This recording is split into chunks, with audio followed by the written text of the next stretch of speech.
नमस्कार। आज हामीले चाहिने टनेल वायरिङको बारेमा केही जानकारीहरू दिँदैछौँ।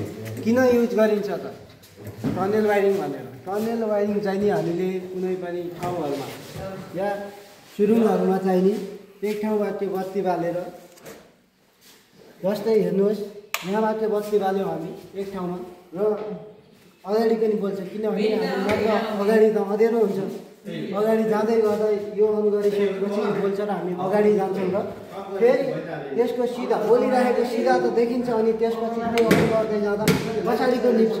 त्यति भए चाहिँ हाम्रो विद्युत पनि खपत हुन्छ र अगाडिको पनि, अनि यो अन गरिसकेपछि अगाडिको बोल्छ र हामी अगाडि जान सक्छौँ र त्यसको सिधा फेरि अन गरिसकेपछि पछाडिको निप्छ र अझै अगाडिको अन हुन्छ र हामीले चाहिँ विद्युतको खपत गर्न सक्छौँ र अगाडि पनि उज्यालो हुन्छ र सँगै भएको ठाउँमा नि उज्यालो हुन्छ र दोकान वा टनेलहरूमा चाहिँ दुईवटा ढोका छ भने हामी यताबाट अफ हुन्छ र हामी यताबाट निस्किन सक्छौँ र यताबाट पनि प्रवेश गर्दै जाँदा त्यस्तै गरिने यसरी बालेर अगाडिको बोल्छ र अझै अगाडि गएर अन गऱ्यो भने चाहिँ पछाडिको निस्छ र अगाडिको बोल्छ।